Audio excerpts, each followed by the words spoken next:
Bonjour à tous et à toutes, aujourd'hui on se retrouve pour parler d'histoire, plus précisément du Moyen-Âge tardif. Si vous vous rappelez bien, on en était resté dans un Moyen-Âge en pleine expansion, même si je vous avais dit qu'à la fin, la peste noire faisait son apparition. Oubliez le Moyen-Âge festif, place à un Moyen-Âge sombre. Guerre, famine et épidémies sont les lots des gens au quotidien. Vers 1300, la croissance et la prospérité de l'Europe stagnent. Une série de famines et des pestes, comme la Grande Famine de 1315 à 1317 et la peste noire, réduisent la population européenne de moitié. La France et l'Angleterre connaissent de graves révoltes paysannes.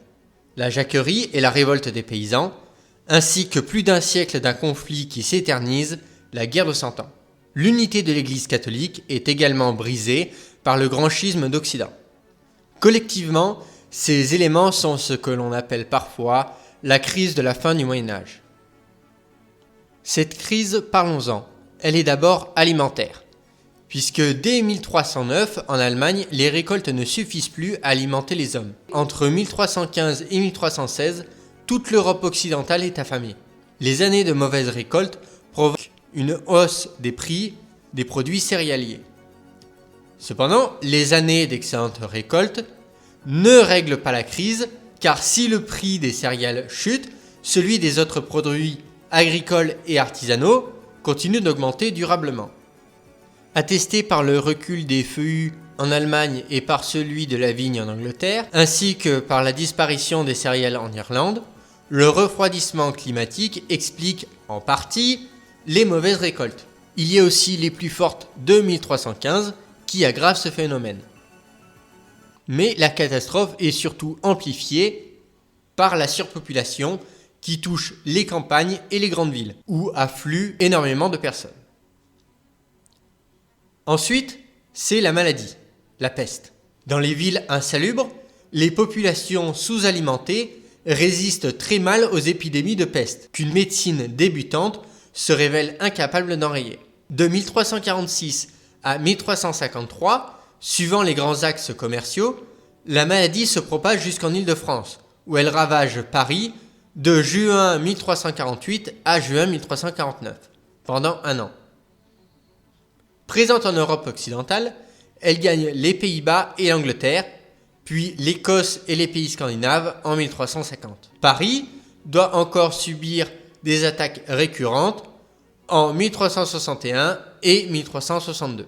Pour échapper à la peste, certains préfèrent fuir, d'autres se murent chez eux. Mais princes ou serfs, riches ou pauvres, nul n'est épargné par ce fléau.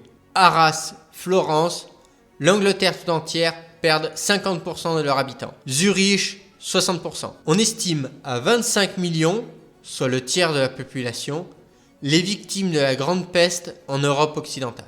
Avec l'épidémie de peste, l'homme devient une ressource économique rare et chère. Les salaires augmentent, tant à la campagne, où les seigneurs cherchent de la main-d'œuvre qui relancerait l'exploitation de leurs réserves, que dans les ateliers urbains. Après l'épidémie vient la guerre. En effet, la permanence des conflits aggrave la démographie humaine. Enlisée dans la guerre de Cent Ans, à laquelle s'ajoute le conflit entre Armagnac et Bourguignon, la France est le théâtre des opérations et malheureusement le pays le plus touché en Occident. Il n'en demeure pas moins que dans toute l'Europe, ou presque, on s'affronte. L'Italie frémit sous le choc des impérialismes commerciaux nés avec les empires coloniaux. Ainsi, Pise lutte vainement contre Florence et Milan contre Venise. Angevins et Aragonais se disputent la Sicile et le sud de la péninsule italienne.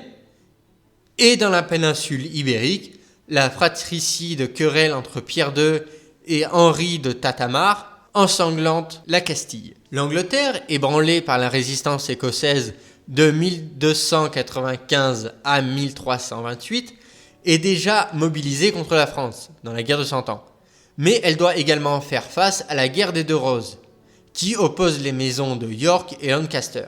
L'Europe du Nord n'est pas non plus épargnée, puisqu'en 1360, la Hanse sort victorieuse d'un premier conflit avec le Danemark. Mais les chevaliers teutoniques, les Templiers en fait, et les Polonais s'affrontent durant un demi-siècle de 1411 à 1466.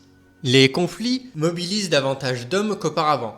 Sur terre, où les volontaires contractuels viennent grossir les rangs des armées, mais aussi sur mer, où sévissent pirates et gardes-côtes mercenaires. De la puissante artillerie française aux longs arcs anglais, les armes se perfectionnent et se multiplient. Cependant, les périodes de trêve n'apportent aucun soulagement aux campagnes, qui sont pillées et dévastées en permanence par des troupes privées de tout autre ravitaillement. La tactique de la terre brûlée pour repousser ces bandes désœuvrées vers l'Espagne en 1367 est tout aussi redoutable pour les populations locales que pour les grandes chevauchées anglaises du prince noir en Languedoc en 1355. Écorcheurs et routiers sévissent jusqu'à l'application de l'ordonnance sur les abus des gens de guerre en 1439. Les paysans quittent les campagnes, abandonnant leurs terres et cherchant refuge à la ville, où le poids de la guerre se fait sentir également. Bien entendu, la guerre, ça coûte cher.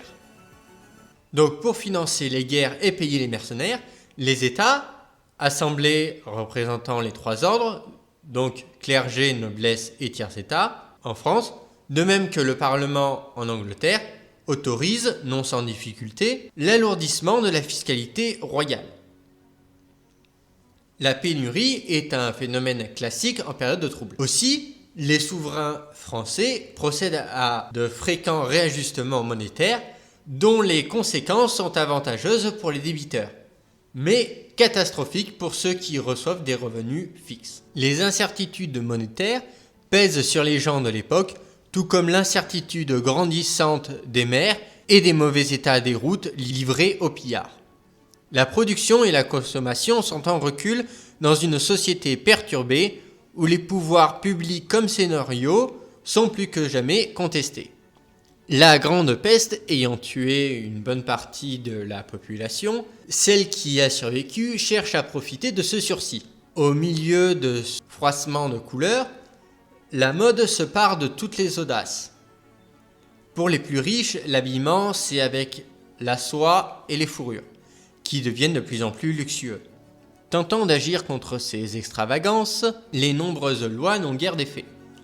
Tableaux vivants et bals masqués animent parfois tragiquement les cours princières, comme en 1393, sous Charles VI, connu notamment pour le bal des Ardents, qui coûte la vie à 5 jeunes seigneurs, brûlés vifs par des torches. Le roi avait perdu la tête et se croyait attaqué. On hésite entre la fureur des plaisirs et la chasse aux boucs émissaires, puisque 2000 juifs sont ainsi massacrés à Strasbourg en 1349, accusés d'avoir perpétué la peste.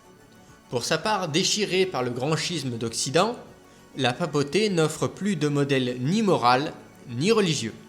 La chrétienté tout entière est divisée entre le pape de Rome, celui d'Avignon et un troisième issu du concile de Pise en 1409. L'unité ne doit être retrouvée qu'avec l'élection de Martin V en 1417. Les désordres créés par ce grand schisme ne sont pas étrangers à la propagation des hérésies. Les prêtres sont rares, les églises sont détruites et les couvents sont désertés. Voyant dans ces catastrophes un châtiment divin, des flagellants allemands et flamands appellent au repentir, ainsi qu'à la révision des dogmes et des pratiques. Les nouveaux prédicateurs populaires savent exploiter le sens profond des mécontentements. Ils structurent en idées, établissent un lien entre la contestation sociale et la remise en cause de l'Église et du clergé. Plus à l'est, les Hussites de Bohême et de Bavière critiquent tout autant le sevrage et la fiscalité qu'une papauté oublieuse de sa vocation. C'est le mouvement alors des Lombards en Angleterre, un mouvement intellectuel avant de devenir populaire, qui réalise le mieux cette synthèse contestataire. Mais l'hérésie de toutes ces révoltes dont sont empreintes facilite leur marginalisation et facilite ainsi que justifie leur écrasement. Vous l'aurez compris, le Moyen-Âge se termine assez tragiquement. La mort est tellement partout qu'elle marque les mentalités de l'époque. Elle devient très présente dans les textes et les images, à tel point que les artistes de cette période deviennent complètement obsédés par elle. Même sur les églises, on représente des scènes effrayantes, des cadavres décharnés et des squelettes dansant avec les rois, les évêques et les paysans. Ce sont les fameuses danses macabres. Une seule morale, la mort. Elle vient pour tous, qu'ils soient riches ou pauvres, puissants ou misérables, elle n'épargne personne. On est carrément dans l'Apocalypse de Saint Jean. Malgré toutes ces crises, le XIVe siècle est synonyme de progrès, tant dans les arts que dans la science, avec la redécouverte de différents textes de la Grèce antique et de la Rome antique. C'est le début de la Renaissance italienne, qui aboutira à la réforme protestante. La période coïncide parfaitement avec les grandes découvertes, qui font suite à l'extension de l'Empire ottoman et la chute de Constantinople en 1453, coupant toute possibilité de commerce avec l'Est et conduisant les Européens à trouver de nouvelles routes commerciales, notamment vers les Indes, Christophe Colomb, les Indes. Ces découvertes renforcent l'économie et la puissance des nations européennes. C'est la période de transition entre la fin du Moyen-Âge et l'époque moderne. Les limites exactes du Moyen-Âge font encore l'objet de débats entre historiens. En Hongrie, par exemple, le Moyen-Âge s'achève avec la grande bataille de 1526 et le début de la domination turque. Pour résumer, le Moyen-Âge commence en douceur.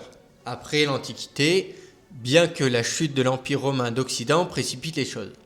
Il atteint son apogée dans la période classique, avec les châteaux forts, la seigneurie et les guerres de siège, pour finir par chuter brutalement avec cette période troublée, marquée par les quêtes cavaliers. Malgré cette période difficile, le système féodal s'écroule, les rois reprennent du pouvoir et le monde s'ouvre vers la modernité. Bien que le spectre de la Grande Peste reste toujours présent dans les esprits, et marque en profondeur la période suivante.